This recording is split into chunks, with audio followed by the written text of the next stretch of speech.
আড্ডা দিচ্ছিলাম এবং তখন সে তার ঘটনাটি আমাদের সাথে শেয়ার করে। আমার কলিগের একটু পরিচয় দেই। আমার কলিগের নাম ছিল ইভা, ছদ্মনাম। তার জন্ম আমেরিকার মিসিসিপি স্টেটের ভিক্সবার্গ শহরে। ইভা ভিক্সবার্গেই বেড়ে ওঠে এবং মিসিসিপি স্টেট ইউনিভার্সিটি থেকে সে তার ব্যাচেলার্স কমপ্লিট করে। চাকরি করার জন্য সে নিউ ইয়র্কে আমাদের কোম্পানিতে জয়েন করে এবং এখানেই আমাদের পরিচয়। ইভা আমাকে যেভাবে ঘটনাটি বলেছিল আমি সেভাবেই ঘটনাটি বলছি। ঘটনাটি ঘটেছিল 2007 সালে। আমি তখন ইউনিভার্সিটির 3য় বর্ষের ছাত্রী। সময়টি ছিল জানুয়ারি মাস। প্রথম সেমিস্টার শেষ হয় ডিসেম্বরে এবং কিছুদিন পরেই দ্বিতীয় সেমিস্টার শুরু হবে। আমি তখন আমার বয়ফ্রেন্ড জেমস, ছদ্মনাম, তার সাথে একটি অ্যাপার্টমেন্টে শিফট করি। অ্যাপার্টমেন্টের একটু বর্ণনা দেই। অ্যাপার্টমেন্টের বিল্ডিংটি ছিল 14 তলা এবং অ্যাপার্টমেন্টটি ছিল 13 তলায়। প্রতিটি ফ্লোরেই 4টি করে ইউনিট, এ, বি, সি এবং টি। আমাদের অ্যাপার্টমেন্টটি ছিল 13A, 2 বেডরুমের একটি অ্যাপার্টমেন্ট। দরজা খুললেই আমাদের লিভিং রুম এবং লিভিং রুমের সাথে সংযুক্ত কিচেন। হাতের বাঁ দিকে একটি ছোট্ট করিডোর। ওই করিডোরের মাঝামাঝি জায়গায় হাতের ডান দিকে আমাদের বাথরুম। করিডোরের শেষ প্রান্তে একটি বেডরুম এবং কিচেনের পাশে আরেকটি বেডরুম। আমরা করিডোরের শেষ প্রান্তের রুমটিতে থাকতাম। প্রথম 2-3 দিন কোনো সমস্যা ছিল না। জানুয়ারির শেষ দিকে আমরা নতুন সেমিস্টার শুরু করেছি। আমিও ধীরে ধীরে ক্লাসে যাওয়া শুরু করলাম আর জেমসও তার কাজে যাওয়া শুরু করলো। ঘটনার শুরু ফেব্রুয়ারি থেকে। জেমসের একটি কুকুর ছিল যার নাম ছিল চার্লি। তারা একে অপরকে খুব ভালোবাসত। চার্লির একটি শারীরিক সমস্যা ছিল, সে কানে শুনতে পেত না। চার্লি আমাদের সাথেই থাকতো, রুমের মেঝেতে ঘুমতো। তো প্রতিদিনের মতো ওই দিনও চার্লি আমাদের রুমেই ঘুমাচ্ছিল। কিছুক্ষণ পর আমাদের ঘুম ভাঙলো চার্লির ঘেউ ঘেউ শুনে। ঘড়িতে দেখলাম তখন বাজে রাত 3টা। আমরা দেখলাম যে চার্লি আমাদের রুমে নেই এবং আওয়াজটি আসছে লিভিং রুম থেকে। তখন আমি আর জেমস আমাদের লিভিং রুমে গেলাম। লিভিং রুমে গিয়ে দেখলাম চার্লি লিভিং রুমের একটি কোণায় তাকিয়ে ঘেউ ঘেউ করছে। লিভিং রুমে আমি, জেমস আর চার্লি ছাড়া তখন কেউই ছিল না। চার্লি কেন ঘেউ ঘেউ করছে তা খোঁজার চেষ্টা করিনি আমরা। জেমস চার্লিকে নিয়ে আবার আমাদের রুমে চলে আসে। ওই দিন রাতে আর কিছু ঘটেনি, কিন্তু এর পরের দিন রাতে আবার একই সময়ে একই ঘটনা। চার্লি লিভিং রুমের ওই কোণায় তাকিয়ে ঘেউ ঘেউ করেই যাচ্ছে। এরকম ভাবে প্রায় প্রতি রাতেই চার্লি একই সময়ে লিভিং রুমে গিয়ে একই কোণার দিকে তাকিয়ে ঘেউ ঘেউ করত। প্রায় 2 সপ্তাহ এরকম চলছিল। এই ঘটনাটি চলাকালীন সময় এটির কারণ খোঁজার চেষ্টা করছিলাম। চার্লি খুবই শান্ত প্রকৃতির ছিল, কিন্তু সে প্রতি রাতে এরকম ঘেউ ঘেউ কেন করতো এটার কারণ আমরা খুঁজে পেতাম না। প্রায় 2 সপ্তাহ পর চার্লির এই প্রতি রাতের ঘেউ ঘেউ শেষ হলো। তবে তখন আমি এবং জেমস অন্য একটা জিনিস লক্ষ্য করলাম। আমরা দেখলাম যে চার্লি সারাক্ষণ আমাদের রুমেই থাকতো। সে লিভিং রুমে যেতে চাইতো না। চার্লিকে নিয়ে বাইরে গেলে সে আবার বাসার ভেতরে আসতে চাইতো না। অনেক টেনে তাকে বাসায় ঢুকাতে হতো। সারাক্ষণ ভয়ে ভয়ে থাকতো। তাই জেমস চার্লিকে তার মা বাবার কাছে রেখে আসে। আমরা অনেকেই শুনেছি যে কুকুর বিড়ালরা প্যারানরমাল জিনিসের আভাস পায়। মানুষ যা দেখতে পারে না, কুকুর বিড়াল অনেক সময় তা দেখতে পায়। কিন্তু আমাদের এই ঘটনাটিকে নর্মাল ভাবে আমরা নেই। তার 1 মাস পর, অর্থাৎ 1 মাস কেটে যাবার পর তেমন কিছুই ঘটে না। এপ্রিল মাসে আবার ঘটনা শুরু হয়। একদিন রাতে আমি বাথরুমে যাওয়ার জন্য রুম থেকে বের হই। আমাদের রুমের দরজাটা খুললেই আমাদের লিভিং রুমের সোফাটি দেখা যায়। ঘুম ঘুম চোখে আমার মনে হলো লিভিং রুমের সোফায় কেউ বসে আছে। ভাবলাম হয়তোবা ভুল দেখছি, তাই ভালো করে না দেখে আমি বাথরুমে চলে যাই। বাথরুম থেকে বেরিয়ে যখন আবার সোফার দিকে তাকাই, তখন আমি স্পষ্ট দেখি যে একজন বয়স্ক মানুষ, বয়স 50 থেকে 60 হবে, হাতে একটা পুরনো হ্যাট নিয়ে এবং কালো স্যুট পরে আমাদের সোফায় বসে আছেন। কি ঘটছে কিছু বুঝে ওঠার আগেই ওই বয়স্ক লোকটি আমার দিকে তাকিয়ে হাসলেন এবং উঠে আমার সামনের দিকে হেঁটে চলে গেলেন। লোকটি কে বা কোথায় গেল তা দেখার মতো সাহস আমার ছিল না। আমি আবার রুমে এসে ঘুমিয়ে পড়ি। আমি ঘটনাটি জেমসের সাথে শেয়ার করিনি এবং ঘটনাটিকে স্বপ্ন বলে নিজেকে সান্ত্বনা দিয়ে নেই। এরপর থেকে আমার মাঝে মাঝেই মনে হতো আমাদের লিভিং রুমের সোফায় কেউ বসে আছে। এই ঘটনাটার কিছুদিন পর আমি আর জেমস বাইরে থেকে ডিনার করে বাসায় ফিরি। অ্যাপার্টমেন্টে ঢুকে যখন আমরা আমাদের রুমের দিকে গেলাম এবং তাকালাম তখন আমরা দুজনেই সেই সোফায় বসে থাকা লোকটিকে দেখলাম এবং তখন আমাদের রুমের দরজাটা অনেক শব্দ করে লেগে গেল। জেমস ভেবেছিল হয়তোবা কোনো চোর ঢুকেছে বাসায়। সে তাড়াতাড়ি করে রুমের দরজা খুলল এবং দেখল রুমে কেউ নেই, রুমের সব কিছু ঠিকঠাক। আমি তখন জেমসকে সোফায় বসে থাকার ঘটনাটি বলি। জেমস তখন কিছুটা চিন্তিত হয়ে পড়ে যে বাসায় আসলে কি সমস্যা আছে নাকি এটি আমাদের মনের ভুল। জেমস তখন তার বন্ধু উইলিয়াম আমাদের বাসায় তাকে ডাকে কিছুদিন থাকার জন্য। উইলিয়ামকে জেমস বাসা নিয়ে কিছুই বলেনি।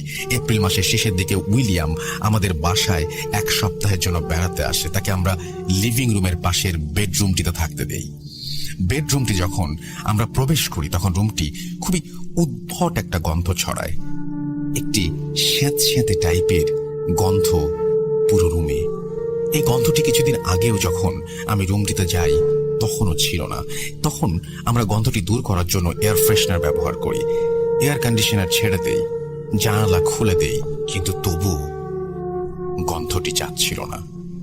অনেকক্ষণ পর গন্ধটি কমে আসলো কিন্তু পুরোপুরিভাবে গেল না। ওই দিন রাতে উইলিয়াম ওই রুমেই ঘুমালো এবং আমরা আমাদের রুমে।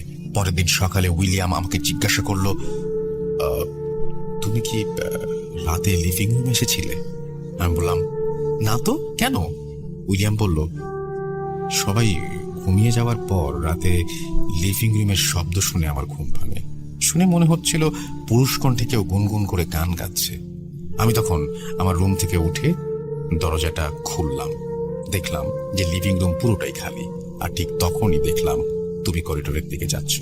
আমি তখন আর কিছু না ভেবে রুমে এসে শুয়ে পড়লাম। কিন্তু কি আশ্চর্যের বিষয় হলো, যখন আমি বিছানায় গেলাম ওই স্যাঁতস্যাঁতে গন্ধটি আরো তীব্র হয়ে গেল। ঘুমানোর চেষ্টা করছিলাম কিন্তু ঘুম আসছিল না। আস্তে আস্তে যখন সকাল হচ্ছিল গন্ধটিও কমে আসছিল আর আমি আবার ঘুমিয়ে পড়ি। আমি উইলিয়ামের কথা শুনে খানিকটা অবাক হই, কারণ আমি রাতে লিভিং রুমে যাইনি। তাহলে উইলিয়াম কাকে দেখলো আর পুরুষ কণ্ঠেই বা কে গুনগুন করছিল? এটা কি তাহলে সেই বৃদ্ধ লোকটি যাকে আমরা আগেও দেখেছি? এগুলো ভাবতে ভাবতেই আমি ওই দিনের মতো ক্লাসে চলে যাই। ওই দিন ও আরো কিছু ঘটেনি, ওই দিন আর কিছুই ঘটেনি। পরের দিন সকালে উইলিয়াম, আমি আর জেমস একসাথে বসি সকালের নাস্তার জন্য। রুমের নিস্তব্ধতা ভেঙে উইলিয়াম বলল, তোমাদের বাসায় কি কোনো সমস্যা আছে? আমি আর জেমস একে অপরের দিকে তাকালাম। জেমস বলল, তোমার এমন মনে হচ্ছে কেন যে এই বাসায় সমস্যা আছে?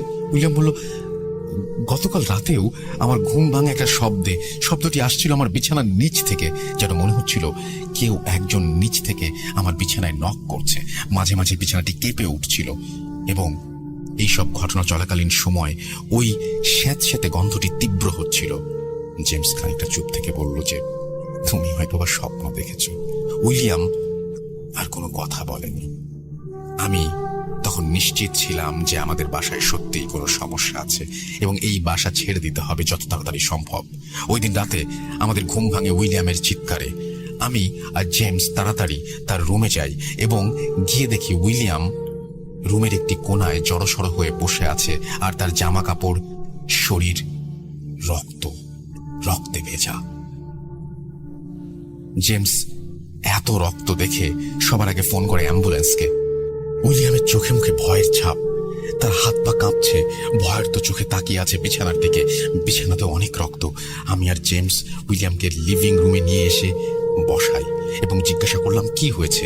উইলিয়াম আমাদের যা বলল তা শোনার জন্য আমি বা জেমস কেউ প্রস্তুত ছিলাম না। উইলিয়াম বলল, গত 2-3 দিনের মতো আজও আমার ঘুম ভাঙে লিভিং রুমের আওয়াজে। আমি আজকেও দরজা খুলে দেখি লিভিং রুমে কেউ নেই। স্যাঁতস্যাঁতে গন্ধটি তখন তীব্র হচ্ছিল। আমি বিছানায় এসে শুয়ে পড়ি। ঘুম আসবে আসবে এমন একটি সময় আমি অনুভব করলাম আমার টি শার্টটি ভিজে গেছে। আমি যখন চোখ খুললাম আমি তখন দেখলাম একটি 25 থেকে 30 বছরের মৃত লোক এবং তার মাথা থেকে রক্ত পড়ছে। সে আমার বিছানায় পড়ে আছে। আমার বিছানা তার রক্তে ভরে গেছে। আমার জামা কাপড়ও তারই রক্তে ভেজা। আমি তখন বাস্তব আর স্বপ্নের পার্থক্য খুঁজে পাচ্ছিলাম না। আমি যদি স্বপ্নই দেখি তাহলে এটা বাস্তবে হয় কিভাবে? যখন মনে হচ্ছিল আমি জ্ঞান হারাবো তখন জোরে একটা চিৎকার দিয়ে বিছানা থেকে নেমে যাই, আর লাশটিও জানি না কিভাবে হাওয়ায় মিলিয়ে যায়। তারপরেই তোমরা আমার রুমে এসে ঢুকলে। আমি চুপ করে বসে শুনেই যাচ্ছি। কেন জানি না কিছু বলার সাহস হচ্ছিল না আমার। জেমস তখন পুলিশকে ফোন দেয়। পুলিশ এসে তাদের নর্মাল জিজ্ঞাসাবাদ করে। অ্যাম্বুলেন্সের প্যারামেডিকের লোকগুলো বলে এটি উইলিয়ামের রক্ত নয়, কারণ উইলিয়ামের শরীরে কোনো ক্ষত নেই এবং রুমে উইলিয়ামের রক্ত যে পরিমাণে পাওয়া গেছে, একজন সুস্থ মানুষের শরীর থেকে ওই পরিমাণের রক্তক্ষরণ হলে তার বেঁচে থাকার সম্ভাবনা কম, নেই বললেই চলে। ওই দিন রাতে আর কেউ ঘুমায়নি এবং সকাল হলেই অ্যাপার্টমেন্টটি ছেড়ে দেবার জন্য জিনিসপত্র গুছানো শুরু করি। জিনিসপত্র গুছিয়ে নিচে যাওয়ার সময় আমাদের এক প্রতিবেশীর সাথে দেখা হয়। উনি থাকেন 13D-তে। ওনার সাথে কথা বলার এক পর্যায়ে উনি বলেন, তোমাদের আরো অনেকেই এই পরিস্থিতির শিকার হয়েছে, তোমাদের মতোই। আমি কৌতূহলবশত জানতে চাইলাম যে কি ঘটেছিল এই বাসায়। উনি বললেন, প্রায় 5 বছর আগে এই বাসায় এক নবদম্পতি উঠেছিল। সবার সাথে তাদের ভালোই সম্পর্ক ছিল, কিন্তু একদিন লোকটি এসে দেখলো যে তার স্ত্রী লকার থেকে তার সমস্ত টাকা চুরি করে অন্য একটি লোকের সাথে পালিয়ে গেছে। এই শোক আর লোকলজ্জার ভয় লোকটি সহ্য করতে পারেনি, তাই সে ওই দিন রাতে অ্যাপার্টমেন্টের বাথরুমে আত্মহত্যা করে। কিন্তু কোনো এক অজানা কারণে লোকটির লাশ কিচেনের পাশের বেডরুমটিতে পাওয়া যায়। মেঝেতে লাশটি টেনে নেওয়ার চিহ্ন ছিল, কিন্তু সিসিটিভিতে ওই লোকটির পরে বাসায় কাউকেই ঢুকতে দেখা যায়নি। কেউই জানে না যে লোকটি কিভাবে বাথরুম থেকে বেডরুমে গেল।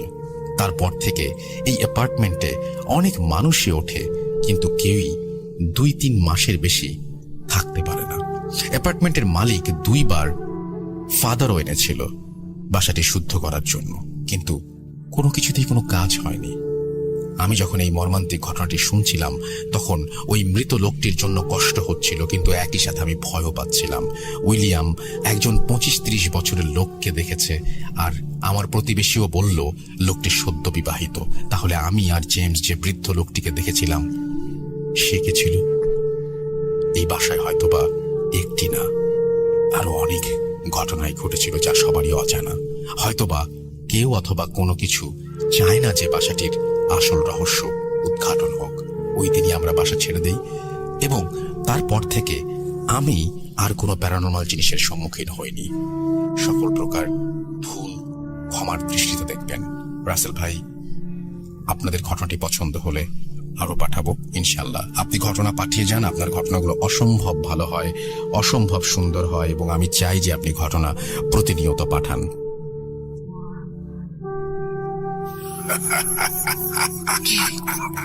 কে তুমি? Hood.com. The fear returns with Russell.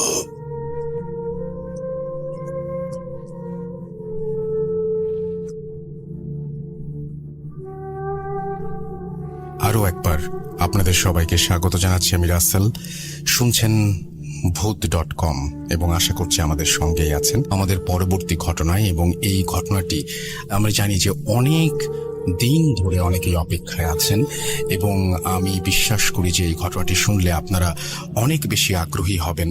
আজকের এই এপিসোডটি আপনাদের অনেক বেশি ভালো লাগবে এই ঘটনাটির কারণেই। আমি আসলে শুধু এই ঘটনাটি বলবো না, এরপরে তো আফনান ভাই আছেন, সুতরাং আমি বলতে চাই যে এই ঘটনা দুটির কারণে আমার ঘটনাটি যদি আপনাদের বোরিংও লেগে থাকে বা আমার পড়া যদি ভালো না হয়, এই দুটো ঘটনা আপনাদের ডেফিনেটলি ভালো লাগবে, সেই বিষয়ে কোনো সন্দেহ নেই। হ্যাঁ, জুজু ফিরে এসেছে ঈদ উপলক্ষে আপনাদের কাছে, এবং জুজুর ঘটনাটি আমরা প্লে করতে চাই। আর আমাকে কৌশিক দা একটা কথাই বলেছেন, সেটা হচ্ছে যে আমি অনেক কিছুই বলতে পারিনি রাসেল তোমাদেরকে আগে, এখন মানে এটা হচ্ছে উনি রেকর্ডের মধ্যেই বলেছেন, আপনারা শুনতে পাবেন এমনিতেও, যে এবার আরো একটু বেশি করে ঘটনার প্রেক্ষাপটের বিবরণ সবকিছু মিলিয়ে ঘটনাটি আরো বেশি অন্যরকম হয়ে উঠেছে, অন্য একটা রূপ পেয়েছে এই ঘটনাটি, এবং আপনি আরো বেশি ভিজুয়ালাইজ করতে পারবেন। আমি বিশ্বাস করি যে আপনারা যারা শুনবেন তারা এই ঘটনাটি চোখ বন্ধ করে শুনবেন, চলে যাবেন সেই জঙ্গলে এবং ভিজুয়ালাইজ করবেন। যারা সিলেটে গেছেন তারা জানেন, যারা ডুয়ার্সে গেছেন তারা তো জানেনই, এবং যারা দার্জিলিং গেছেন তারাও চা বাগান দেখেছেন, যারা পঞ্চগড়ের দিকে গেছেন তারাও চা বাগান দেখেছেন। তো আমার মনে হয় যে ঘটনাটি ভিজুয়ালাইজ করা খুব সহজ।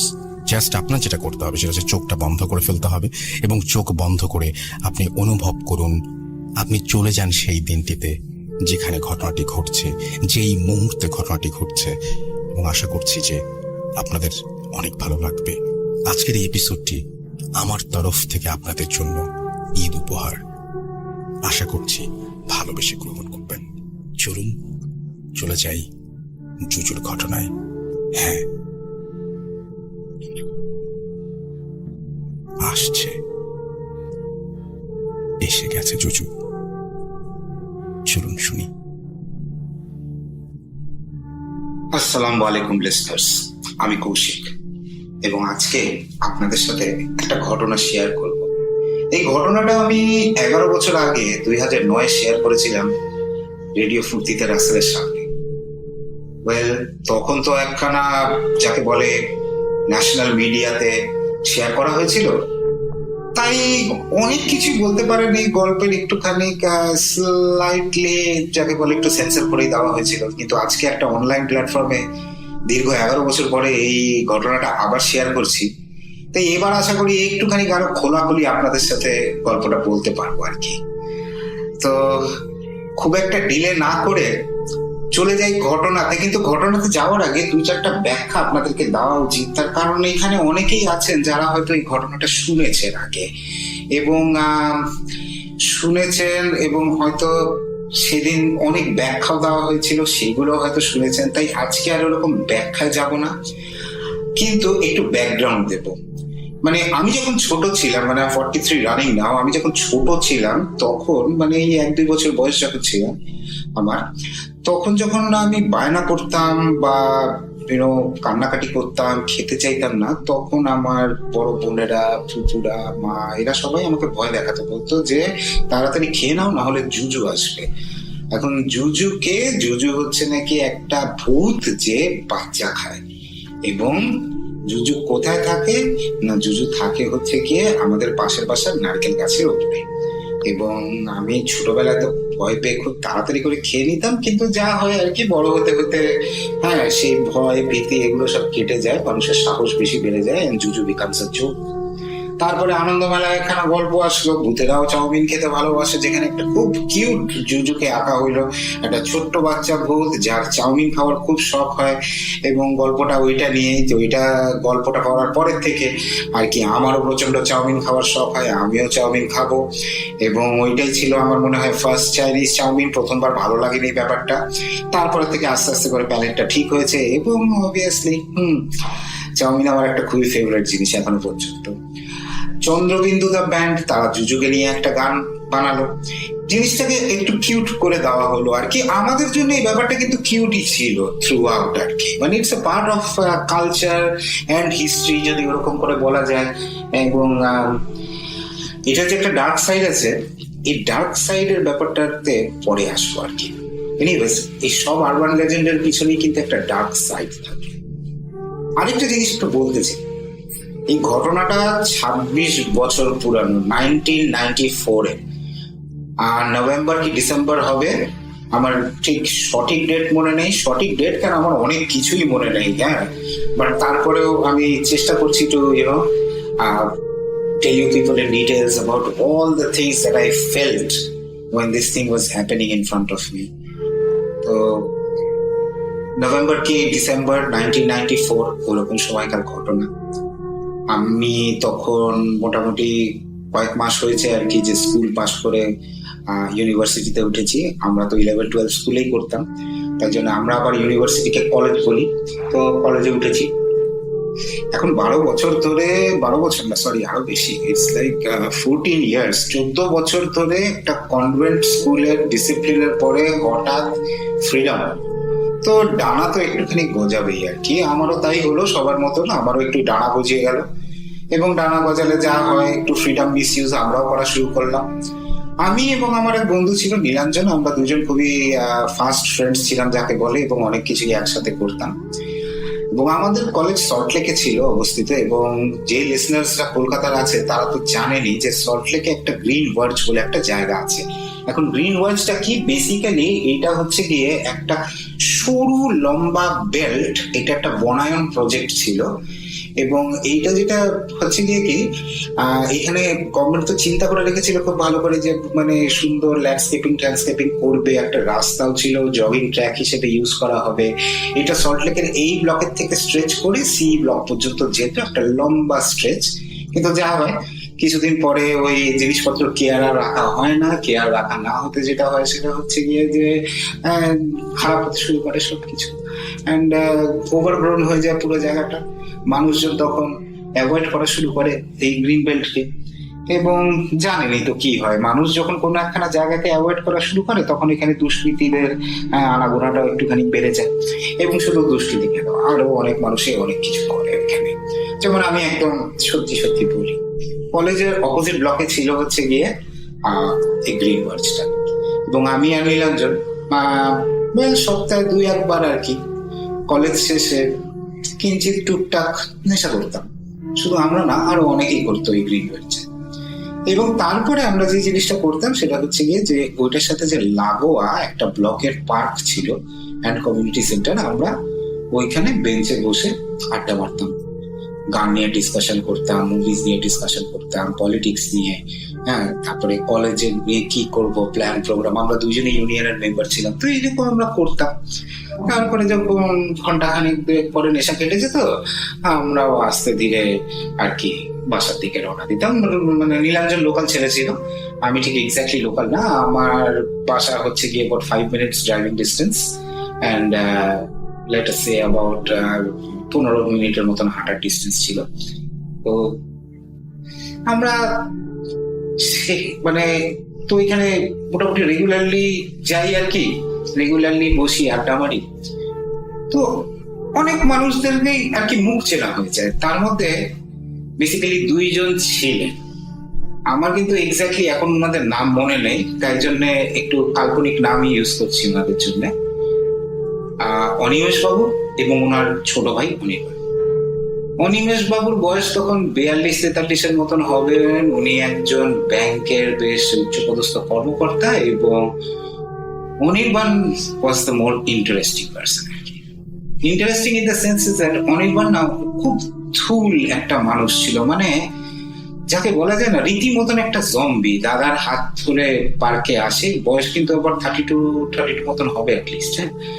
হ্যাঁ, দাদার হাত ধরে পার্কে আসে, দাদার সাথে হাঁটে, একটু বসে, হ্যাঁ, এবং পুরা জম্বির মতন। এবং বোঝেনি তো, ছোটবেলায় না খারাপ ছিলাম, আসলে ভীষণ খারাপ ছিলাম, জাজমেন্টাল ছিলাম, ইমোশনাল কোশান্ট বলে কোনো জিনিস ছিলই না। আমার তো মনে পড়ে যে আমি অনির্বাণকে মানে ডিসক্রাইব করেছিলাম উইথ দ্য ওয়ার্ডস যে টেলা মাল। না, আজ হলে আমি কোনোদিন এই ওয়ার্ডটা ইউজ করবো না to describe anybody like that, absolutely not. তো তখনকার দিন তো দুষ্টু প্রকৃতিরও ছিলাম খুব। আমরা তখন মনে করেছিলাম যে অনির্বাণ মনে হয় আমাদের দলেরই আর কি, তাই জন্য নীলাঞ্জন তো আরো দুষ্টু ছিল। ও তো একদিন অনির্বাণ যখন একা একটু বসেছিল, গিয়ে একটুখানি জিজ্ঞেস করে এসেছিল কি দাদা চলবে নাকি। হ্যাঁ, তো আমরা সেদিনই ব্যাপারটা রিয়েলাইজ করি যে দের ইজ সামথিং, মানে এটা আমরা ভুল করেছি, এটা একটা খারাপ জিনিস, আমাদের এরকম করা উচিত ছিল না, ওনার একটা কোনো প্রবলেম আছে। এবং তারপরে একদিন আমরা মানে জিজ্ঞেসই করে বসলাম অনিমেষ বাবুকে যে কি হয়েছে, মানে কি ব্যাধি, মানে what is wrong with him. তো অনিমেষ বাবু তখন আমাদেরকে মানে ইনফ্যাক্ট প্রথমে উনি নীলাঞ্জনকে চিনে ফেলেন, বলে তুমি না মহিতোষ বাবুর ছেলে? তো নীলাঞ্জন বলে হ্যাঁ। তো আমরা বলছি খুব ভালো কথা, তাহলে জানতেই যদি চাও আসো একদিন আমাদের বাসা, হ্যাঁ, তোমাদেরকে শোনাই যে ওর সাথে কি হয়েছে, খুব ইন্টারেস্টিং কিন্তু। তো আমাদেরও তো বেশ বুঝছেন তো, মানে আমরাও খুব ইন্টারেস্টেড হয়ে যাই এবং আমরাও ডিসাইড করি যে সেদিন একটা শুক্রবার ছিল, যে আগামী শনিবার আফটার ব্রেকফাস্ট গোটা 11টা 11:30টার দিকে আমরা যাব ওনাদের বাসায়। এবং তাই করলাম, আমরা ওনাদের বাসায় গেলাম এবং সেইখানে অনিমেষ বাবু আমাদেরকে যে ঘটনাটা শোনায় সেই ঘটনাটা আমি এখন অলমোস্ট লাইক থার্ড পার্সন পার্সপেক্টিভে আপনাদের সবাইকে শোনাব। তো অনির্বাণ বেসিক্যালি কলকাতার একটা চা কোম্পানিতে চাকরিরত ছিল, মোটামুটি মিড লেভেল ম্যানেজমেন্ট যাকে বলে। তো একদিন মানে বিয়ে শাদীও হয়েছে, একটা ছোট বাচ্চাও হয়েছে, বাচ্চার বয়স তখন লেটার সে আবার 6-7 মাসের মতন হবে কি, তখন অনির্বাণের একটা প্রমোশন প্লাস একটা ট্রান্সফার হয়। ওকে ওদের যে চা বাগানটা ছিল ডুয়ার্স ইজ নর্থ বেঙ্গলে। ডুয়ার্স নাম কেন, এটা হচ্ছে গিয়ে ভুটানের দুয়ার বলে, তাই জন্য সমরেশ মজুমদারের গল্প যারা পড়েছেন তারা খুবই ভালো মতো ওয়াকিবহল হবেন ডুয়ার্স নিয়ে। তো ডুয়ার্সে ওদের যে চা বাগানটা ছিল অনির্বাণের সেখানে ট্রান্সফার হয় এবং ওখানকার অ্যাসিস্ট্যান্ট ম্যানেজার পদটা পায় আর কি। আর অ্যাসিস্ট্যান্ট ম্যানেজার কিন্তু চা বাগানের একটা বিশাল বড় পোস্ট এবং বলা যেতে পারে it's like the CEO of the চা বাগান।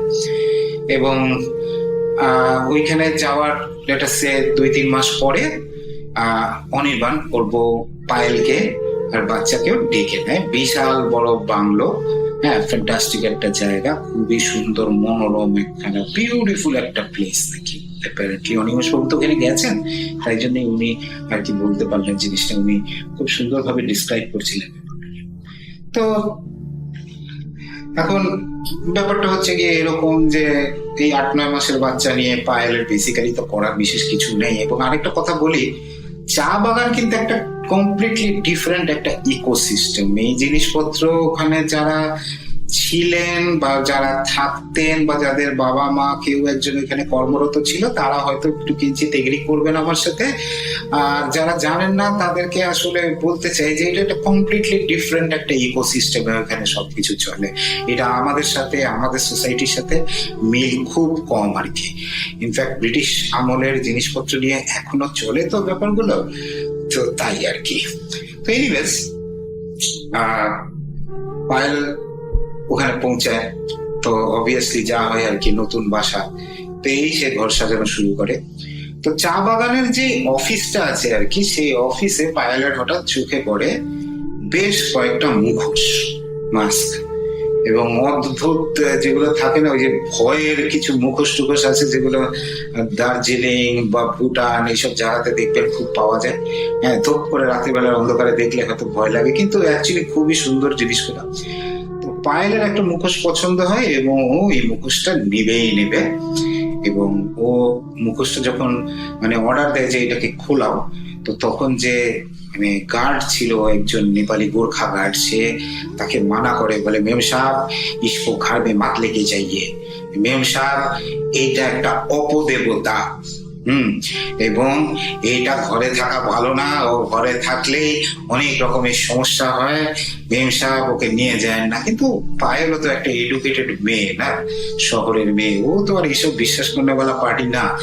তো পায়েল যে জিনিসটা করে সেটা হচ্ছে গিয়ে যে একদম কথাতে কোনো গ্রাহ্য মাহ্য না করে, অ্যাবসলিউটলি কেয়ার না করে মুখোশটা বাসায় নিয়ে এসে একটা খুব সুন্দর জায়গায় লিভিং রুমে টাঙিয়ে দেয়। তো ভালো কথা, হ্যাঁ, দিনকাল চলছে এরকম করে। বাচ্চাটা অ্যাজ ইউজুয়াল এরকম বয়সের বাচ্চা হইলে যা করে আর কি, প্যাঁপু বায়না করে, কথা তো বলতে পারে না হয়তো, বা বলে হয়তো, আমি ঠিক এক্স্যাক্টলি জানি না। তো সেও হয়তো মাঝে মধ্যে বায়না ঠায়না করতে থাকে। তো একদিন এরকম খাবে না বাচ্চা, ভর দুপুর বেলায় আর কি, একদম বাচ্চা খাবে না, খুব বায়না করছে, খুব কাঁদছে। তখন রেগে মেগে রীতিমতন পায়েল একটুখানি মানে বলে ওঠে, কেন রেগে না আর কি, যেরকম করে আর কি মায়েরা, স্নেহ থাকে অনেক রাগের মধ্যে। তো সে আর কি বলে ওঠে, এখানে তুমি কিন্তু এক্ষুনি খেয়ে নাও, না হলে কিন্তু জুজু আসবে। এবং ঠিক তখন একটা দমকা হাওয়ার মতন আর বড় বড় জানলাগুলোর থেকে মানে এসে পায়েলের মনে হয় কে যেন ওর কানের মধ্যে না ফিস ফিস করে, মানে বাংলায় ফিস ফিস করে বলে, জুজু আসবে, জুজু আসবে। পায়েলের ভয় লাগে, মানে লাগাই উচিত। ইনফ্যাক্ট একা একটা এত বড় বাংলোতে থাকা, হ্যাঁ, ব্রিটিশ আমলের সেই বিশাল বাংলো, লম্বা লম্বা সিলিং, বিশাল বিশাল জানলা দরজা, ওর ভয় লাগে। কিন্তু আমরা কি করি, এরকম কোন একখানা জায়গায় যখন আমাদের ভয় লাগে, আমরা তখন এই জিনিসটাকে রেশনালাইজ করার চেষ্টা করি। আমরা বলি যে তোর কিচ্ছু হয় না, অ্যাবসলিউটলি নাথিং, এটা আমার মনের ভুল। এবং পায়েল ওইটাই মনে করে, হ্যাঁ, আবার gets on to her work আর কি। আরো কয়েকটা দিন পাস করে, হ্যাঁ, আবার ওই রকম দুপুরবেলায় অনির্বাণ কাজে আছে আর কি, হ্যাঁ। তো আবারও বেশ অনেকদিন পরে বাচ্চা আবার একখানা, হ্যাঁ, বায়না করে, হ্যাঁ, খাবে না হয়তো, পুরো কান্নাকাটি করছে। তো সেই সময় আবারও মানে পায়েল হতো আর কি, এই আমার মতনই হয়তো ছোটবেলায় এরকম বলা হতো, ওইটুকু একটা কালচারের পার্ট নিয়ে বলে ওঠে যে তাড়াতাড়ি খাও, না হলে কিন্তু জুজু আসবে। এইবার দমকা হাওয়াটা আবার আসে, এবং আরেকটু ক্লিয়ারলি, আগের বারটা যেমন একটু ফিসফিস ছিল, এবারটা হচ্ছে কি না যেন কেউ একটা কানে হালকা করে একটা লো টোনে বলে আর কি, জুজু আসছে, জুজু আসছে। পায়েল এবার সত্যি খুব ভয় পায়, প্রচন্ড ভয় পায় পায়েল। এবং ও যে জিনিসটা করে সেটা হচ্ছে গিয়ে যে বিকাল বেলায় যখন অনির্বাণ আসে, তখন অনির্বাণকে খোলাখুলি সব কথাবার্তা বলে যে দেখো আমার ভয় লাগছে, আমার মনে হয় গোরকা ঠিকই বলেছিল, মুখোশটাতে মনে হয় কোনো একটা সমস্যা আছে, আমার খুব ভয় লাগছে। তো অনির্বাণ বুঝছেনই তো যে একটা এডুকেটেড ছেলে, হ্যাঁ, এইগুলোকে দুম করে আমরা প্রথমবার মানতে পারি, এটা তো আমাদের এডুকেশনের উপর একখানা যাকে বলে ধাব্বা হবে, হ্যাঁ, যে আমরা যদি এইসব ধুম করে মেনে যাই, হ্যাঁ। তাই জন্য মানে লোক দেখানোর জন্য, হ্যাঁ, আমরা ইমিডিয়েটলি এগুলো রেশনালাইজ করা শুরু করি। এবং অনির্বাণও তাই করে, বলে দৌড় কি সব যে বলো তুমি, তোমার মাথা টাথা খারাপ হয়ে গেছে নাকি? না না না, ফালতু কথা, হ্যাঁ। বলে না, আমার সত্যি খুব ভয় লাগছে, আমি ভাবছি একটুখানি কলকাতা থেকে ঘুরে আসবো। তোর কি যে বলো সব, আরে কি হয়েছিল একটুখানি আমাকে বলো তো। তো ঠিক তখন পায়েল না ব্যাপারটাকে রিকাউন্ট করে। পায়েল তখন বলে যে দেখো এরকম করে বাবু তখন খাচ্ছিল না, হ্যাঁ, তো আমি ওকে খাওয়ানোর সময় আর কি বুঝছো তো, মানে বলেছিলাম যে তাড়াতাড়ি খাও, না হলে কিন্তু এখন জুজু আসবে। ঠিক এই সময় যেটা ঘটলো, যেরকম দমকা হাওয়া টাওয়া কিছুই না সাচ, বাট যেন মনে হলো যে কেউ একজন ওদের রুমে প্রেজেন্ট আছে, এবং সে বেশ লাউডলি বলে উঠলো, জুজু খাচ্ছে, জুজু খাচ্ছে। একটা কাঁচ ভাঙার শব্দে তারা দৌড় দিয়ে বেডরুমের মধ্যে ঢোকে, because bedroom is like 3 seconds away আর কি। দৌড় দিয়ে বেডরুমের মধ্যে ঢোকে, এবং বেডরুমের মধ্যে ঢুকে তারা যে জিনিসটা দেখে, সেটার জন্য তারা কেন, এটার জন্য আমার মনে হয় না কেউ কোনোদিনই প্রস্তুত থাকবে।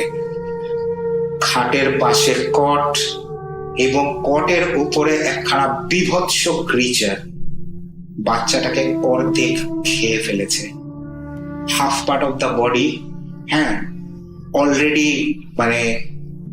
মানে সরি, বাচ্চার কান্নার আওয়াজও একখানা ছিল, মানে একটা সাপ চিৎকারও ছিল, সাপ চিৎকার, একটা গ্লাস ভেঙেছিল।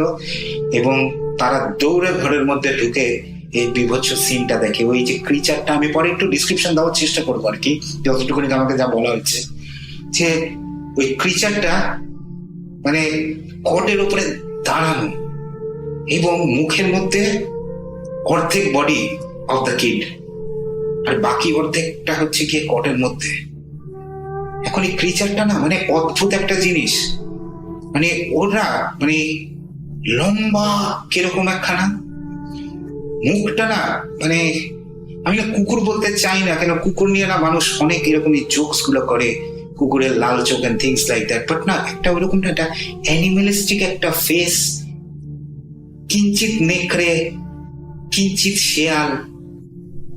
ঠ্যাংগুলো হচ্ছে গিয়ে মানে সরু সরু, লম্বা লম্বা, এবং সামনের মানে হাত যেটাকে বলা হয়, বা সামনের ঠ্যাং যেরকমই, মানে এটা না মানে বাইপেডালও আবার কোয়াড্রিপেডালও, হ্যাঁ। মানে এইগুলো না তার বডি তুলনায় বেশ লম্বা লম্বা লম্বা, নখ মানে চিকন একটা জিনিস। ওরা ওদের দিকে তাকায়, তারপর বাচ্চার বডিটা যেটা মুখে ছিল, সামাও হাত দিয়ে ক্লাস্প করে ওই বড় জানলাগুলোর উপর দিক দিয়ে দৌড় দিয়ে বাইরে বেরিয়ে চলে যায়। মানে ব্যাপারটা হচ্ছে কি যে এরকম একটা বিভৎস জিনিসের জন্য না কেউ কোনোদিন প্রিপেয়ার থাকে না, এবং দুইজনই স্পটে মানে জ্ঞান হারায়। অনির্বাণের জ্ঞান আগে ফেরে এবং তারপরে যা করার সে সবকিছুই করে আর কি, যে পুলিশ থেকে শুরু করে হ্যাঁ মানে লোকজন জড়ো করা, বাচ্চার বডির অর্ধেকটা কিছুটা দূরে আর কি বাগানের মধ্যে আর পাওয়া যায়, এবং মানে মানে যেটা বলার আর কি, মানে দুইজনই খুব এত ভাবে শকড হয় যে তারা চরম ভাবে ভেঙে পড়ে। কলকাতা থেকে অনিমেষ বাবু এবং তার ফ্যামিলি এবং অনেকেই সবাই আসে। পায়েলের শখটা আরো অনেক বেশি লাগে আর কি, অনেক অনেক বেশি লাগে। অনির্বাণ বাবু নিজেকে অনেকক্ষণ ধরে রাখতে পারেন এবং উনি তো এই ঘটনাগুলো বারবার একাধিকবার অনেককে আর কি বলেছেন এই ঘটনাটা পুরো একদম এইভাবে। তো কলকাতায় ওনারা চলে যান আর কি, এই জায়গা ছেড়ে মুখোশটাকে আবার জায়গা মতন রেখে দেওয়া হয়। এবং কলকাতা যাওয়ার পরে যে জিনিসটা হয় সেটা হচ্ছে গিয়ে যে 2-3 দিন পরে, 2-3 দিন না মেবি আরো হয়তো বেশি দিন, আমি ঠিক এক্স্যাক্টলি জানি না, পায়েল সুইসাইড করে। এবং অনিমেষ বাবু বলেননি যে কিভাবে সুইসাইড করেছেন, খালি এইটুকুনি কি বলেন যে সুইসাইডটা খুবই গ্রুসাম ছিল, খুবই গ্রুসাম একটা সুইসাইড ছিল।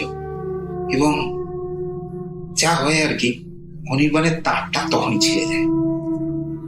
মাঝে মধ্যে সে ভায়োলেন্ট হয়ে যায়, মাঝে মধ্যে সে খুব ধুল থাকে, টেলা আর কি, খুব ধুল থাকে। এবং ম্যাক্সিমাম টাইম কাউকে সে ডিস্টার্ব করে না, সে একা নিজের ঘরের মধ্যে বন্ধ হয়ে থাকে। কিন্তু তার মধ্যে যে জিনিসটা তখন শুরু হয় সেটা হচ্ছে গিয়ে আঁকা। সে জুজুকে আঁকে এবং সে কত রকমের রেন্ডিশন, কারণ হচ্ছে কি যে প্রথমে সে দেয়ালে এঁকেছিল, তারপরে সে দেয়াল গুলাকে আবার তো পেন্ট রিপেন্ট করা হয়, তারপরে তাকে খাতা দেওয়া হয় স্কেচ বুক, এবং স্কেচ বুকের উপরে স্কেচ বুক সে বিভিন্ন অ্যাঙ্গেল থেকে বিভিন্ন ভাবে সেখানে জুজুকে আঁকে এবং কথাবার্তা লেখে টেকে, মানে he is obsessed with the whole thing. এবং অনিমেষ বাবু স্কেচ বুকটা নিয়ে আসে আমাদেরকে দেখানোর জন্য, এবং মানে আঁকা ছবিগুলা দেখে, মানে ডিসক্রিপশনটা আমি আগেই দিলাম না কিরকম আর কি, আঁকা ছবিগুলা দেখে মানে ফ্র্যাঙ্কলি বলবো আমার আর নীলাঞ্জনের কিন্তু বেশ কয়েকদিন ঘুম হয়নি। ইনফ্যাক্ট আমরা এইটা নিয়েই শুধু ডিসকাশন করতাম যে আমাদের ছোটবেলাকার সে কিউট জুজু এই কি রূপে পরিণত হলো, কি এই জিনিসটা, হোয়াট ইজ দিস।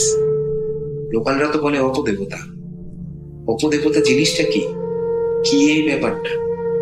রেডিও ফুর্তির ওই প্রোগ্রামে কিন্তু আমরা অনেক ব্যাখ্যা দিয়েছিলাম এইসবের, যে কি হতে পারে কি না। এখানে এত ব্যাখ্যা দেব না, খালি এটাই বলবো যে ভয়ঙ্কর একখানা জিনিস এবং মর্মান্তিক একটা ঘটনা। তবে ঘটনাটা যদি এইখানে শেষ হয়ে যেত না তাহলে কিন্তু ভালোই হতো, কিন্তু এইখানে মূলত যদি মেন ঘটনাটা শেষ হয়ে গিয়ে থাকে তাহলে একটুখানি ফাস্ট ফরওয়ার্ড করে কাটটু যাই 8 বছর পর। আমি তখন কলকাতায় একটা অ্যাড এজেন্সিতে চাকরি করি, যার একখানা ব্রাঞ্চ অফিস ঢাকাতে আছে।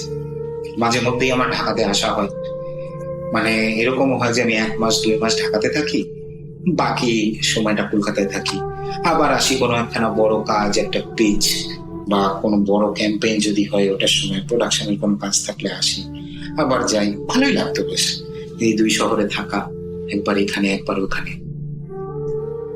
তো যা হওয়ার আর কি, আমার সাথেও কিন্তু মানুষের বন্ধুত্ব হয়।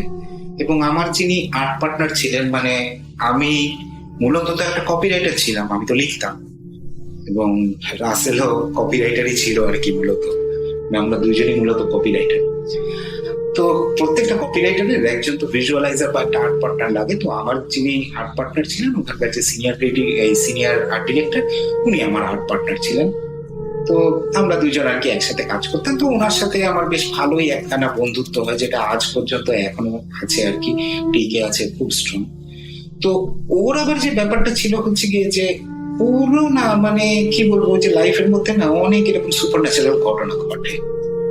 হ্যাঁ, মানে টুকটাক অনেক কিছু, আগে যেখানে থাকতো ওই জায়গা ছাড়তে বাধ্য হয়।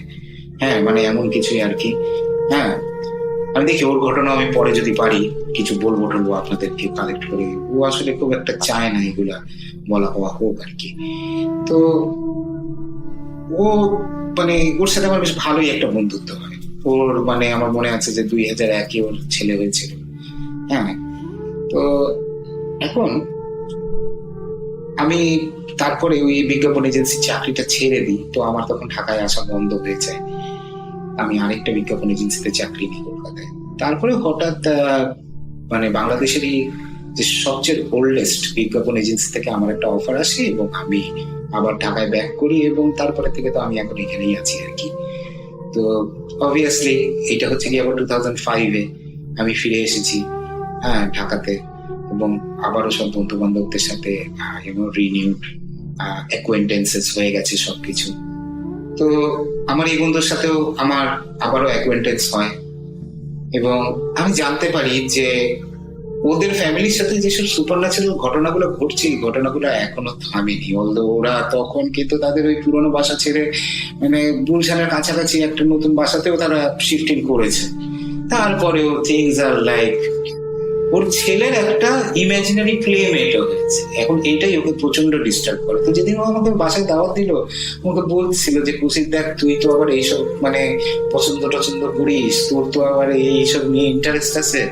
মানে আমি না বুঝে উঠতে পারতেছি না রে দোস্ত, মানে ওর এই যে ইমাজিনারি প্লেমেটটা না, এটা না এখন একটুখানি বেশি বাড়াবাড়ি হচ্ছে। ও না এখন মানে এর কথা শুনে অনেক কিছু উদ্ভট কাণ্ড কারখানা করে আর কি। মানে এই ব্যাপারটা আমার একটু ডিস্টার্বিং লাগছে। এখন দেখুন, ইমাজিনারি প্লেমেট তো আমাদের সবারই থাকে, সবারই হয়, তাই না? তো আমি হয়তো জিনিসটাকে খুব একটা বেশি গ্রাহ্য করিনি। তারপরে আমার মনে হলো যে না, একটু বাচ্চাটার সাথে গল্প গুজব করি।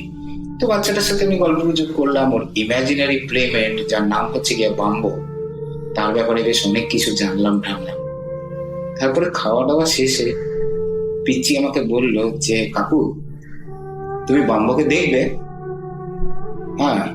আমার মধ্যে তো চরম তখন একটা এক্সাইটমেন্ট। কিভাবে দেখাবি আমাকে বাম্বোকে? বলে আমি তো বাম্বোকে এঁকেছি। তো ওর ড্রয়িং বুকটা নিয়ে আসলো, পাতা খুললাম, বাম্বোকে দেখলাম। বাম্বো কিন্তু আমার বেশ পরিচিত একজন, মানে এখন বলছি না, আমার কাটা দিচ্ছে আর কি, জানি না আপনাদের কিরকম লাগে কিরকম লাগবে না। বাম্বো আমার কিন্তু বেশ পরিচিত একজন পার্সন। তখন একজন বয়স্ক মানুষের হাতে আঁকা ছবি ছিল, এখন একটা 4 বছর বয়সী বাচ্চার হাতে আঁকা জুজু। সেই আমার বেশ চির পরিচিত জুজু।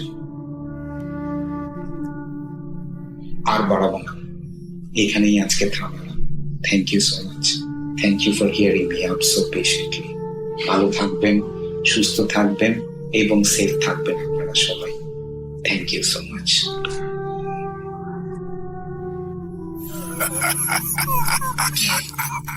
কে তুমি? Bhoot.com. The fear returns with Russell.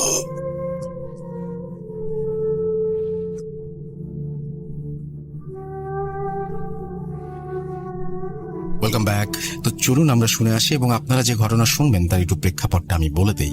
সেটা হচ্ছে, আপনারা সবাই পাকশি ব্রিজের নাম শুনেছেন নিশ্চয়ই, এবং যারা ঢাকা থেকে খুলনা গেছেন তারা অনেকেই দেখেছেন পাকশি ব্রিজটি, এবং আমার ছোটবেলায় দেখা সেই ব্রিজটির কথা এখনো মনে পড়ে।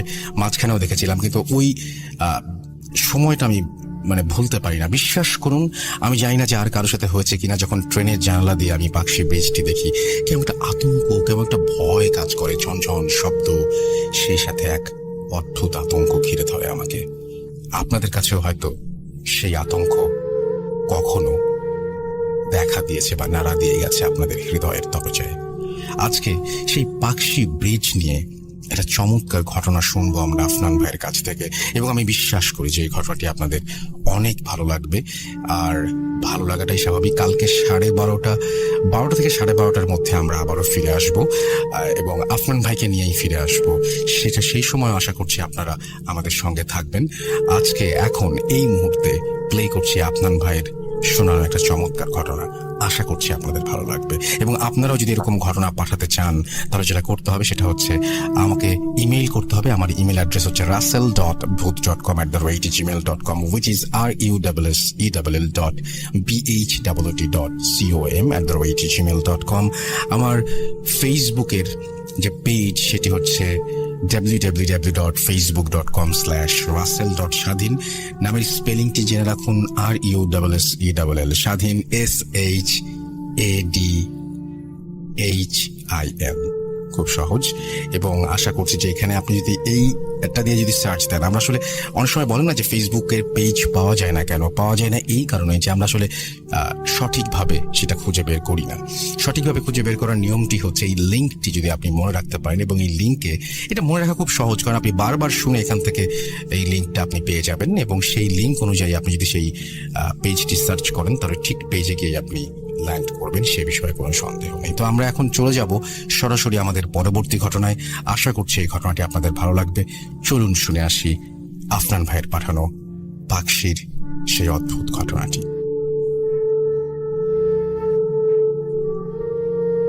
আসসালামু আলাইকুম। ফুড.com এর শ্রোতাদেরকে জানাচ্ছি শুভেচ্ছা। আমি আফনান আছি আপনাদের সঙ্গে। ঈদ স্পেশাল এপিসোডে আমি আরেকটি ঘটনা নিয়ে আপনাদের সামনে হাজির হয়েছি। আশা করি এই ঘটনাটি আপনাদের ভালো লাগবে। রাসেল ভাইকে ধন্যবাদ, অনেক কষ্ট করে এত সুন্দর একটি এপিসোড আমাদের সবাইকে উপহার দেওয়ার জন্য। তো শ্রোতা বন্ধুরা, কথা না বাড়িয়ে আমি সরাসরি আমার ঘটনাতে চলে যাচ্ছি। ঘটনাটির সময় 1973 সাল, বেশ অনেক আগের ঘটনা। ঘটনাটির স্থান পাবনা জেলার পাকশি, আমরা যেটা পাকশি বলি আর কি।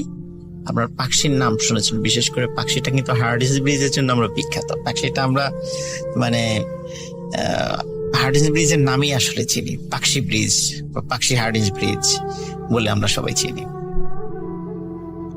তো আমি এই পাকশির একটি ঘটনা বলবো।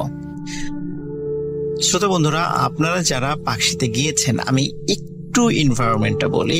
আপনারা যদি এখন যান, আপনারা কিন্তু যাওয়ার সময় দেখবেন যে পাকশির এক পাশে বিশাল নির্মাণযজ্ঞ হচ্ছে, খুব আলো, অনেক কিছু, কিন্তু আর একটা পাশ ঠিক ততটাই অন্ধকার। একটা পাশ যেমন আলো, আর একটা পাশ ঠিক ততটাই অন্ধকার। বিশেষ করে আপনারা যদি পাবনা থেকে ভেড়ামারার দিকে যান, আপনারা হাতের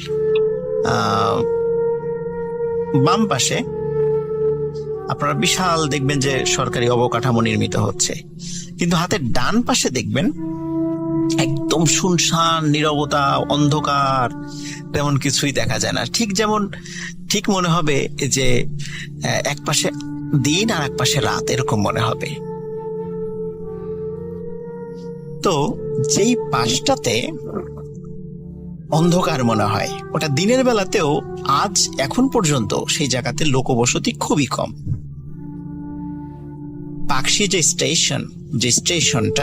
স্টেশনের পাশে যে বিশাল জায়গা রয়েছে, রেলের জায়গা, সেখানে কিন্তু অনেক হন্টেড স্টোরি রয়েছে। সেই আশেপাশে যে গ্রাম রয়েছে, সেই গ্রামগুলোতেও কিন্তু অনেক স্টোরি রয়েছে। আমি আজকে এমনই একটি স্টোরি আপনাদেরকে বলবো। তো সেই স্টোরিটা একটি কুয়া কেন্দ্রিক, একটা কূপ বা কুয়া। এই কুয়াকে কেন্দ্র করে আজকে আমাদের স্টোরি। যারা পাকশিতে আছে, পাকশির যদি কেউ আমার এই গল্পটা শুনে থাকেন বা পাকশির ওদিকে কেউ গিয়েছেন, তারা আমার ঘটনার সঙ্গে একটু মিলিয়ে নিতে পারবেন। ঘটনাটি আমি শুনেছি পাকশিতে ফুরফুরা শরীফের একটি মাদ্রাসা রয়েছে। ওই মাদ্রাসারই একজন শিক্ষার্থীর কাছে আমি এই গল্পটি শুনেছি। সেই শিক্ষার্থীর নাম হচ্ছে হাফেজ নাইম। এই হাফেজ নাইমের কাছ থেকে আমি এই ঘটনাটি শুনেছি। তা আশা করছি আপনাদের ঘটনাটি সবার ভালো লাগবে। ঘটনাটির সময়কাল আমি আগে বলেছি, 1973 সাল। হার্ডিঞ্জ ব্রিজ থেকে কেউ যদি পাকশির মেইন বাজারের দিকে যেতে যায়, এখন পর্যন্ত হাতের দুপাশে বিশাল বড় বড় গাছ রয়েছে, শতবর্ষী এক একটা গাছ। এখনো সেদিক মানে আপনার দিনের বেলা যেতে গাছ ছমছম করে উঠবে। সে পাকা, এখন তো পাকা রাস্তা হয়েছে, দুই পাশে গাছগুলো রয়েছে। তো আমরা যদি ওই দিকে যেতে থাকি, যে যাওয়ার সময় হাতের ঠিক বাম পাশে আমাদের বেশ একদম ফাঁকা জায়গা পড়বে। আর ওই ফাঁকা জায়গাটা আরেকটু পার হয়ে গেলেই মানে পদ্মা নদী। ওই জায়গাগুলোতে এখনো ওইভাবে জনবসতি নাই। তো ওই জায়গাতে একসময় বেশ একটু ঝোপঝাড় এরকম ছিল আর কি। ওই ঝোপঝাড়ের মধ্যে ব্রিটিশ পিরিয়ডের একটি কুয়া ছিল। বলা হয় যে হার্ডিঞ্জ ব্রিজ যখন তৈরি করা হয়, ওই তৈরি করার সময় খাওয়ার পানির প্রয়োজন ছিল, তখন ওই জায়গাটাতে একটা কুয়া খনন করা হয়েছিল। তো ওই কুয়াটা মানে ওরকমই পড়ে আছে এরকম বলা হতো আর কি ওই ঝোপঝাড়ের মধ্যে।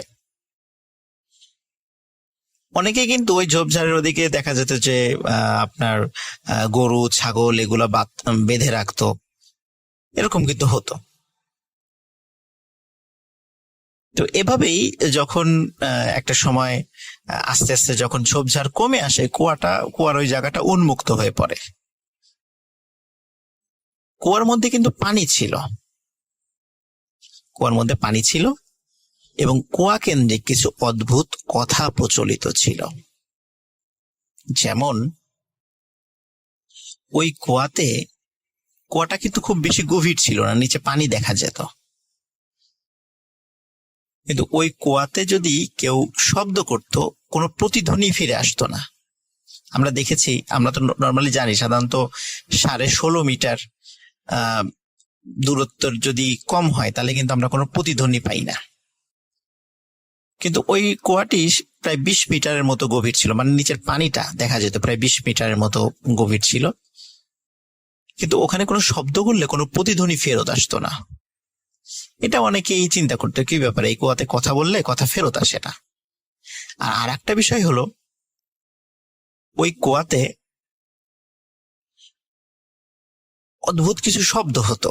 শব্দ বলতে কেমন, যে মনে হতো যে কুয়ার পানির মধ্যে বড় বড় মাছ রয়েছে, এরকম মাছের মতো শব্দ, মাছ যেভাবে পুকুরে শব্দ করে এরকম শব্দ হতো। আর একটা বিষয় হতো, সেটা হচ্ছে যে কেউ যদি খুব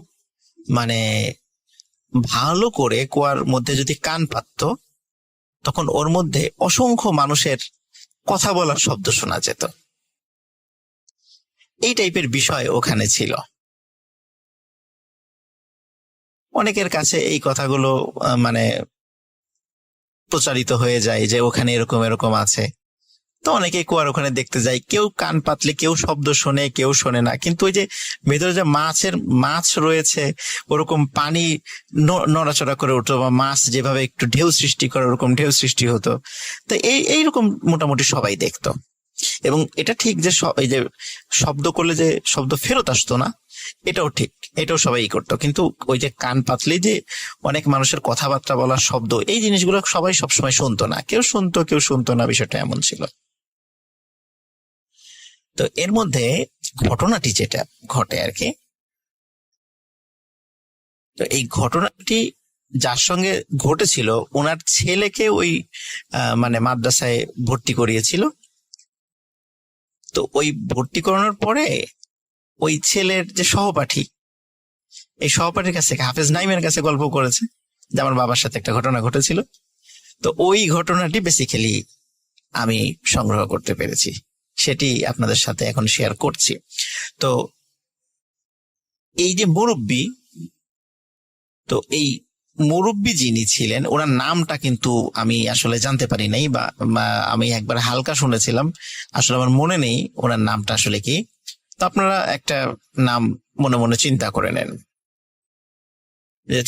নাম ওনার নাম আব্দুল আলিম, এরকম একটা চিন্তা করে নেন, কারণ ওনার এক্সাক্ট নাম আমি আসলে আমার মনে নেই, বা আসলে ওইভাবে মনে রাখার মতো করে শুনতেও পারি নাই। আর যিনি বলেছেন উনিও আসলে এক্সাক্ট নামটা আমাকে ওইভাবে বলতেও পারেননি, যার কারণে আসলে এই জন্য বললাম মনে নাই। আসলে কোনো মতে একটু ভাঙা ভাঙা বলেছিলেন। যাই হোক, তো ধরে নেন যে না, তার নাম হচ্ছে আব্দুল আলিম। তো এই আব্দুল আলিম উনি তখন বেশ কিশোর বয়সী। তখন উনি এবং ওনার কয়েকজন বন্ধু বান্ধব, ওনারা চিন্তা করেন যে ওই কুয়াতে খালি শুনি মাছ আছে, আমরা আজকে 4 বন্ধু মিলে ওখানে মাছ ধরতে যাব, আমরা বড়শি ফেলবো, দেখি আসলে ওখানে আমরা মাছ পাই কিনা। তো সত্যি ওনারা চার বন্ধু মিলে সেখানে বড়শি নিয়ে যান। এই আমি কিন্তু ঘটনা বলছি সব দিনের বেলার ঘটনা, এখন যা হচ্ছে সব দিনের বেলা। তো উনি বড়শি নিয়ে সেখানে যান, উনি সহ ওনার চার বন্ধু, আব্দুল আলিম এবং তার চার বন্ধু, মানে তার আরো তিন বন্ধু, টোটাল চারজন সেখানে যান। যাওয়ার পরে বাস তারা সেখানে বড়শি ফেলেন। দেখো অনেকক্ষণ হয়ে যায়, কিন্তু কোনো মানে বড়শির যেই যারা আধার ফেলেছে সেখানে কোনো মাছের কোনো উপস্থিতি, কোনো মাছ কোনো আধার খায়ও না, কিছুই না। অথচ তারা কিন্তু কুয়ার পানিতে দেখছে যে পানি নড়ে উঠছে, তার মানে নিচে কিছু আছে। এইভাবে যখন প্রায় 3 ঘন্টা, 3.5 ঘন্টা, 4 ঘন্টা হয়ে যায়, সবাই অধৈর্য হয়ে যায় যে ধুর, এখানে আসলে কিছুই নাই, নিচে মনে হয় ব্যাং ট্যাং আছে, বা ওই দূরে তো পদ্মা নদী, পদ্মা নদীর সাথে এই কুয়ার কোনো সংযোগ রয়েছে, যার কারণে এই পানিটা এইখানে চলে আসছে, এরকম তারা চিন্তা করে। আর যদি থেকেও থাকে কোনো ব্যাং ট্যাং এই টাইপের কিছু থাকতে পারে, এখানে কোনো মাছ নাই, মাছ থাকলে এতক্ষণে অবশ্যই আমাদের বড়শির ছিপে আমাদের টান পড়তো। এদিকে 3 জন অধৈর্য হয়ে বলে যে আমরা চলে যাব, কিন্তু আব্দুল আলিম উনি আর যেতে রাজি না। উনি বলে না, আজকে আমি দেখেই ছাড়বো আসলে মাছ এখানে আছে কিনা, খালি শুনি যে এখানে বিশাল বিশাল মাছ আছে, কই আজকে দেখবো মাছ আছে কিনা। ওদিকে 3 জন বলে যে ঠিক আছে তুই থাক, আমরা গেলাম। তারা মোটামুটি হাসি তামাশা করে, আব্দুল আলিমের দিকে তাকিয়ে হাসি তামাশা করে তারা তাদের মতো হাঁটা দেয়। দেখে আব্দুলের যখন ওই 3 জন চলে যাচ্ছে, বেশ দূরে চলে গেছে, মানে এতটুকু দূরে যে চিৎকার দিলে বা কোনো ডাক দিলে তারা শুনতে পারবে, এতটুকু দূরে স্পষ্ট ভাবে আর কি শুনতে পারবে। তখন হঠাৎ করে আব্দুল আলিম তার বড়শির ছিপে টান অনুভব করে। কিন্তু আব্দুল আলিম চিন্তা করে, এখন যদি মাছ ধরি তাহলে তো আবার ওরা চলে আসবে, চলে আসলে তখন আবার দেখা গেল আমি মাছ পেলাম না, ওরা মাছ পাওয়া শুরু করলো। তখন আর উনি কিছু বলেন না, উনি কিছু বলে নাই। কিন্তু দেখা যাচ্ছে যে ওই ছিপের টানটা বেশ আস্তে আস্তে ভারী বা কঠিন হয়ে আসছে, এবং উনি কিছুতেই মানে ছিপটা উপর দিকে টেনে তুলতে পারছেন না। যখন টেনে তুলতে পারছে না, তখন সে চেষ্টা করছে, আপ্রাণ চেষ্টা করছে, কিন্তু টেনে তুলতে পারছে না। এদিকে কি হয়, তার যে 3 বন্ধু হঠাৎ করে ধপাস করে একটা জোরে শব্দ শোনে। ওরা বলে কি ব্যাপার, এত জোরে শব্দ হলো কিসে, পানির মধ্যে মানে কোনো জিনিস কি পড়লো। তাকিয়ে দেখে ওই কুয়ার কাছে আব্দুল আলিম নাই। তখন 3 বন্ধু চিন্তা করে কি ব্যাপার, এত জোরে শব্দ হলো, আব্দুল আলিমের মধ্যে পড়ে গেল। ওরা দৌড়ে ওই কুয়ার কাছে যায়। কুয়ার কাছে যাওয়ার পর দেখে যে ওইখানে বড়শিও নাই, কিছুই না, আব্দুল আলিমও নাই, কিন্তু কুয়ার মধ্যে একটা অদ্ভুত জিনিস হচ্ছে। আমরা অনেক সময় নদীতে যে পাক সৃষ্টি হয় না, বা ঘূর্ণিঝড়ের মধ্যে যেটা সৃষ্টি হয়, কুয়ার পানিতে ওইরকম ঘূর্ণিঝড়ের মতো সৃষ্টি হয়েছে, এরকম পাক সৃষ্টি হয়েছে। ওই 3 জনই বুঝতে পারে এটা কোনো স্বাভাবিক বিষয় নয়। তখন তারা চিৎকার চেঁচামেচি শুরু করে, এবং একজন ওখানে থাকে আর 2 জনকে বলে দৌড় দিয়ে যাও, আশেপাশে যত লোক আছে সবাইকে ডেকে নিয়ে আসো। তখন ওদের আর ভাগ্য ভালো, বেশি দূর যেতে হয়নি। দেখে যে একটা ভ্যান যাচ্ছে, ভ্যানে আবার কয়েকজন যাত্রী যাচ্ছে। ওই যাত্রীর মধ্যে একজন হুজুর টাইপের একজন লোক ছিলেন। তখন ওরা বলে যে আমার বন্ধু এই যে পানির মধ্যে পড়ে গেছে, দেখেনি পানিতে কেমন হচ্ছে, পাক হচ্ছে, আপনারা একটু তাড়াতাড়ি আসেন, আমার বন্ধুকে উদ্ধার করতে হবে। তখন তারা সবাই দৌড়ে সেখানে চলে আসেন, কিন্তু কুয়ার ভিতরের অবস্থা দেখে কারো কিন্তু কোনো সাহস হয় না ওর মধ্যে নামার, কারণ পানি পাক খাচ্ছে। তো তখন ওই হুজুর টাইপের যিনি লোক ছিলেন, তখন উনি একটা কাজ করেন, সেটা হচ্ছে উনি একটি মাটির একটি টুকরা উঠান, শুকনা মাটির টুকরা, সেখানে একটু দোয়া পড়ে ওই টুকরাটি পানির মধ্যে ফেলে দেন। অদ্ভুত ব্যাপার, পানির মধ্যে ফেলে দেওয়ার সাথে সাথে কুয়ার পাক বন্ধ হয়ে যায়, এবং নিচ থেকে মানে পানির মধ্য থেকে হঠাৎ করে ওই আব্দুল আলিমকে মনে হলো কেউ যেন ছুঁড়ে বাইরে ফেলে দিল। মানে এমন ভাবে ছুঁড়ে ফেলেছে, সে উপরে এসে একদম কুয়ার উপরে এসে পড়েছে। তখন সে সেন্সলেস অবস্থায় ছিল, মানে তার পেটে অনেক পানি চলে গেছে। তাড়াতাড়ি তার পেট থেকে পানি বের করার ব্যবস্থা করা হলো, তার জ্ঞান ফিরল। তখন সবাই জিজ্ঞেস করলো কি হয়েছে। তখন বলল যে আমি মাছ ধরছিলাম, হঠাৎ করে বড়শিতে অনেক টান অনুভব করি। টান অনুভব করার পরেই হঠাৎ করে আমার মনে হলো কে যেন আমাকে পেছন থেকে ধাক্কা দিয়ে কুয়ার মধ্যে ফেলে দিল, এবং কুয়ার মধ্যে যখন আমি পড়ে যাই তখন দেখি সেখানে এক ভিন্ন জগৎ। সেখানে পানির মধ্যে দেখি অনেক মানুষ, সবারই মুখে দাড়ি, মাথায় পাগড়ি, এরকম অনেক মানুষ।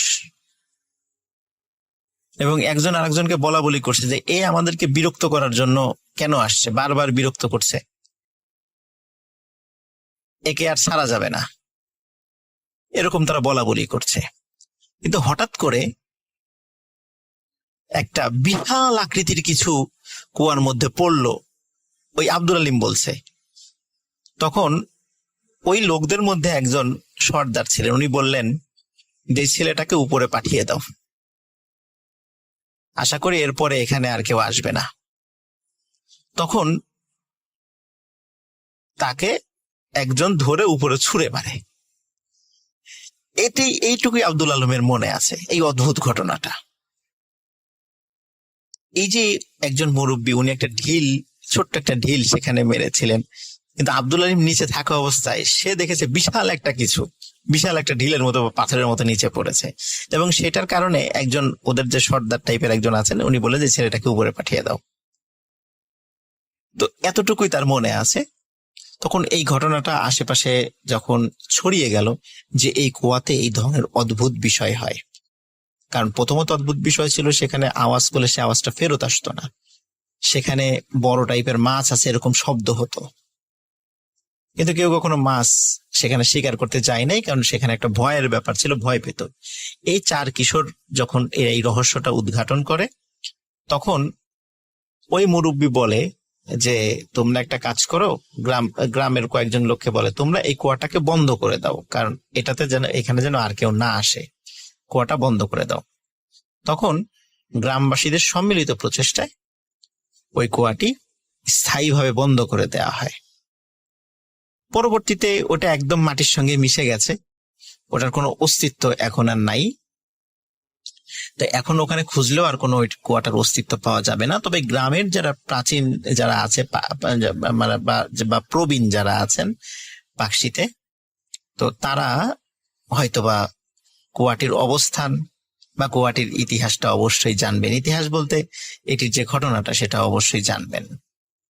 তো এখানে একটা বিষয় বলে রাখা ভালো, স্পেশালি ওই জায়গাটা বা ওই জায়গা থেকে আরো বেশ কিছু জায়গা, যখন 2003 সালের দিকে লালন শাহ সেতু নির্মাণ কাজ শুরু হয়, তখন কিন্তু ওখানে যারা চাইনিজ যারা ওই সেতুটা তৈরি করতে আসে, এখন যারা পদ্মা সেতু তৈরি করছে, এই যে China major bridge engineering company, যেটা ওই লালন শাহ সেতু কিন্তু তারাই তৈরি করেছিল।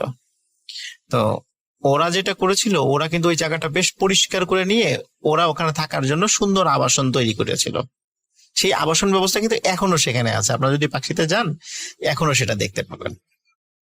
ওরা তো চলে গেছে, কিন্তু ওই জায়গাটা পুলিশ এবং আনসার ক্যাম্প হিসাবে ব্যবহৃত হয়। আপনারা যদি পাকশিতে যান এখনো সেই জায়গাটা দেখতে পাবেন, যে জায়গাটা এখন ওইভাবে ব্যবহৃত হচ্ছে। তো ওরা ওইভাবে আরো সুন্দর করে পরিষ্কার করে ফেলেছে। এখন কুয়ার কোনো ধরনের কোনো অস্তিত্ব এখন আর নাকি বোঝার কোনো উপায়ই নাই, আগেও ছিল না, এখন তো আরো নাই। তো এটি ছিল ঘটনা। আশা করি সবার ভালো লেগেছে। সবাই ভালো থাকবেন, সুস্থ থাকবেন। আসসালামু আলাইকুম।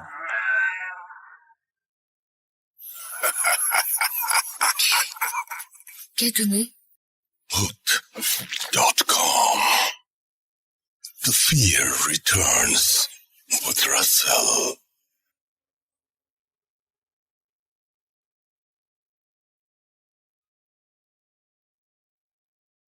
Welcome back.